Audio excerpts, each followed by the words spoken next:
तालिबान का मिशन अभी भी पूरा नहीं हुआ है। अफगानिस्तान में अभी भी एक ऐसा इलाका है जो तालिबान के कब्जे से बाहर है, वो है पंजशीर। एक अकेला पंजशीर तालिबान पर भारी पड़ रहा है, क्योंकि इस इलाके में तालिबान विरोधी बड़ी ताकतें मौजूद हैं। ये कहना गलत नहीं होगा कि पंजशीर तालिबान के रास्ते का सबसे बड़ा कांटा बन गया है, लेकिन इस इकलौती ताकत यानी कि पंजशीर की घाटी में ऐसा क्या है जो यहाँ ना तो सोवियत संघ और ना ही तालिबान कभी सफल हो पाया। तो आज के इस एक्सप्लेनर में जानते हैं पंजशीर के इतिहास के बारे में सब कुछ। पंजशीर काबुल से 150 किलोमीटर दूर उत्तर में हिंदू कुश के पहाड़ों में स्थित है। इसका उत्तरी इलाका पंजशीर की पहाड़ियों से घिरा हुआ है और दक्षिणी इलाका कोहिस्तान की पहाड़ियों से घिरा हुआ है। ये पहाड़ियां साल भर बर्फ की चादरें ओढ़े रहती हैं। पहले पंजशीर परवान प्रांत का हिस्सा था, जिसे 2004 में एक अलग प्रांत का दर्जा मिला। पंजशीर में 1.5 लाख आबादी है, जिसमें से ताजिक मूल के लोगों का ही बोलबाला है। पंजशीर के पहले लीडर रहे अहमद शाह मसूद ने 1980 में सोवियत संघ और 1990 में तालिबान को इस घाटी में घुसने तक नहीं दिया था। कई बार पंजशीर के समर्थन में विदेशी ताकतें भी ने पंजशीर को हथियार दिए। पाकिस्तान ने कई बार वित्तीय सहायता की और पंजशीर के सत्ता में आने के बाद भारत, ईरान और रूस ने पंजशीर की मदद की। लेकिन इस बार स्थिति कुछ और ही है। इस बार तालिबान को चीन, रूस और ईरान का समर्थन मिल चुका है। ऐसे में यह अभी तय नहीं है कि पंजशीर के समर्थन में कौन से देश आगे आते हैं। लड़ाई लड़ने के लिए लड़ाकों को गोला बारूद हथियारों की जरूरत होगी। ऐसे में तालिबान के खिलाफ जंग की अगुवाई कर रहे अहमद शाह मसूद के बेटे अहमद मसूद को इंटरनेशनल कम्युनिटी से मदद की उम्मीद है।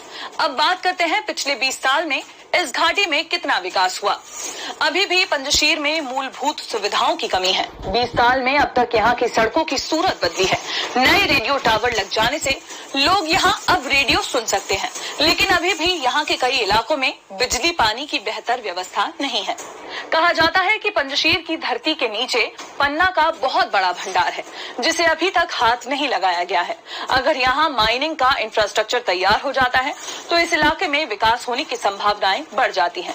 बहुत से लोगों ने पहले की तरह इस बार भी तालिबान के डर से पंजशीर में शरण ले ली है, लेकिन इस बार पंजशीर के सामने चुनौतियां ज्यादा है, क्योंकि तालिबान ने पंजशीर से लगे हुए हर इलाके पर अपना कब्जा जमा लिया है। ऐसे में तालिबान खाने पीने से लेकर जरूरी सामानों की सप्लाई पर रोक लगा सकता है। तो इन परिस्थितियों के बीच पंजशीर कब तक तालिबान के सामने विरोध की इस आग को कायम रखता है, ये देखने वाली बात होगी। 20 साल बाद एक बार फिर तालिबान अफगानिस्तान की सत्ता पर काबिज हो गया है।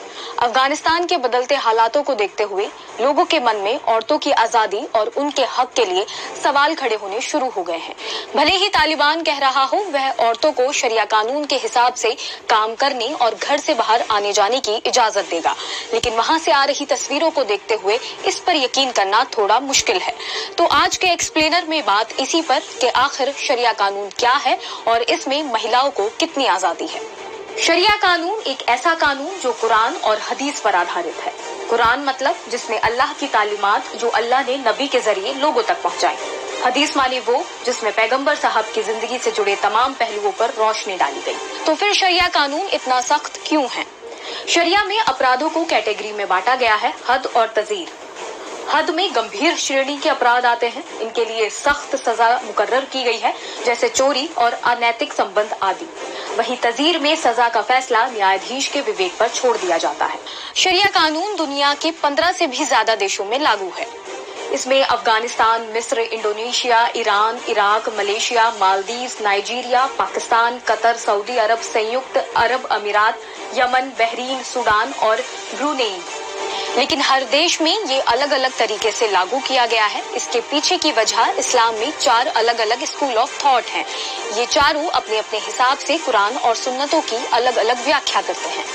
लेकिन शरिया में पीनल कोड भी है, पर यह तभी लागू हो सकता है जब पूरा सिस्टम इस्लामिक हो। इसका सबसे बड़ा उदाहरण ईरान है। वहीं जिन देशों में लोकतंत्र है वहां शरिया निजी मामलों में लागू होती है। अब वापस वहीं पर आते हैं जहां से शुरू किया था कि शरीयत महिलाओं के हक के बारे में क्या कहती है। शरीयत में कहीं भी औरतों को काम करने और पढ़ने की मनाही नहीं है। शरीयत में महिला और पुरुष में कोई फर्क नहीं किया गया है, लेकिन दोनों के अधिकारों को बांट दिया गया है। औरतों के मामले में मर्द दखलंदाजी नहीं कर सकते हैं, ऐसा ही औरतों पर भी वाजिब है। इस्लाम में औरतों को काजी बनने का हक है। औरतें मर्दों के साथ जंग भी लड़ती थी। चूंकि ज्यादातर इस्लामिक किताबें पुरुषों ने लिखी हैं, इस वजह से इसकी व्याख्या भी पुरुष केंद्रित है। कुरान में केवल हिजाब की बात है, जिसका मतलब है पर्दा। सांस्कृतिक मतभेदों की वजह से पर्दे की अलग अलग व्याख्या हुई है। कई देशों ने हिजाब को बुर्का समझकर उसे ही अनिवार्य कर दिया है। अब सवाल उठता है कि अगर शरीयत के हिसाब से महिलाओं को इतने अधिकार दिए गए हैं, तो शरीयत के नाम पर उनके साथ इतनी सख्ती क्यों की जाती है? शरिया कानून महिलाओं को बराबरी का हक देता है। औरतों पर सख्ती और अत्याचार का आधार शरिया कानून नहीं, बल्कि उसकी पुरुष प्रधान व्याख्या है। इस्लाम ने ही सबसे पहले महिलाओं को संपत्ति में हिस्सा दिया। अन्य धर्म के मुकाबले महिलाओं को इस्लाम ने ही सबसे पहले तलाक का हक भी दिया। शादी के बाद महिलाओं को अपनी मर्जी से नाम चुनने का अधिकार भी है, लेकिन पुरुष प्रधान समाज ने अपने हिसाब से इसकी व्याख्या कर महिलाओं पर पाबंदी लगाना शुरू कर दिया है। अब बात कर लेते हैं कि अलग अलग देशों में किस तरीके से लागू है शरिया कानून। डुअल सिस्टम, ऐसे कई देश जहां सरकार सेकुलर है और मुस्लिमों के लिए अलग शरिया कोर्ट है। पूरी तरह इस्लामिक देश, ऐसे देश जहां इस्लामिक शासन है, वहां पूरी तरह से शरिया कानून फॉलो होता है। लोकतांत्रिक इस्लामिक देश, पाकिस्तान, ईरान और इराक कुछ ऐसे देश हैं जहां कानून बनाने से पहले उसकी इस्लामिक वैधता जांची जाती है। जिस शरिया कानून ने महिलाओं को कई अधिकार दिए, उसी के नाम पर पुरुषों ने उन्हें अपने अधिकारों से दूर कर रखा है।